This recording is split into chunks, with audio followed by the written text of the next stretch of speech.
नमस्ते दोस्तों, मैंने भी रीट 3 बार क्वालिफ़ाई किया है। इसी अनुभव को मैं आज आपके साथ शेयर कर रही हूँ ताकि आने वाली रीट परीक्षा को आप भी आसानी से क्वालिफ़ाई कर सको। आज से रीट परीक्षा के लगभग 45 दिन बचे हैं।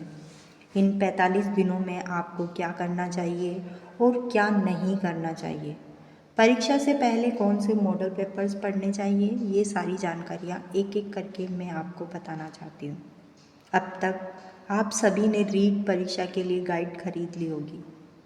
उसी को परीक्षा से पहले कम से कम 2 बार अच्छे से पढ़ लीजिए।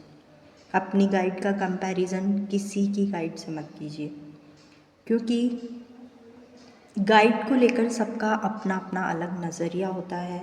जब मैंने 2017 में रीट की परीक्षा दी थी, तब मुझे भी नहीं मालूम था कि रीट के लिए कौन सी गाइड बेस्ट होगी। खरीदने से पहले जो भी रीट क्वालिफ़ाई कर चुके थे उनसे पूछा।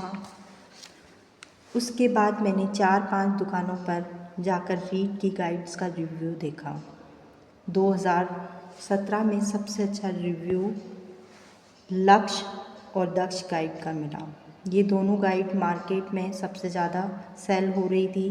मैंने अलग अलग सिलेबस वाइज गाइड नहीं ली, बल्कि एक ही गाइड ली जिसमें रीट का पूरा सिलेबस कवर हो रहा था।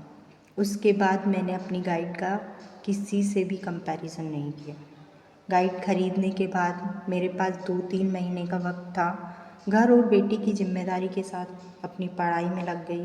लगभग 2 महीने में एक बार गाइड अच्छे से पढ़ी और टॉपिक वाइज एमसीक्यू भी सॉल्व किया करती थी।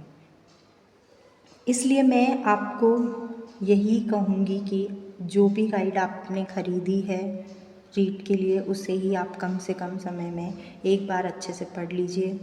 परीक्षा के 15 दिन पहले मार्केट में मॉडल पेपर्स का रिव्यू देखकर मॉडल पेपर्स की गाइड ज़रूर ख़रीदना। मैंने उस वक्त सिखवाल पब्लिकेशन की ये वाली गाइड खरीदी थी। मैं रोज़ अपने टॉपिक्स तो करती ही थी, साथ में कम से कम एक मॉडल पेपर या ज़्यादा से ज़्यादा 2 मॉडल पेपर सॉल्व किया करती थी। मैंने 200 प्रश्नों को हल करने का एक लक्ष्य बना रखा था और रीट परीक्षा से 10 से 14 दिन पहले रोज़ अपने इस लक्ष्य पर वर्क करती थी। मैं आपको भी यही कहूँगी कि आप भी रीट एग्ज़ाम से पहले प्रश्नों को हल करने का एक लक्ष्य बनाइए। इससे आपका आत्मविश्वास दिनों दिन बढ़ेगा और परीक्षा में होने वाली सारी कमियां परीक्षा से पहले ही ख़त्म हो जाएगी। अगर आपको मेरा ये छोटा सा वीडियो पसंद आया हो तो प्लीज़ मेरे इस चैनल को सब्सक्राइब करना और कमेंट ज़रूर करना।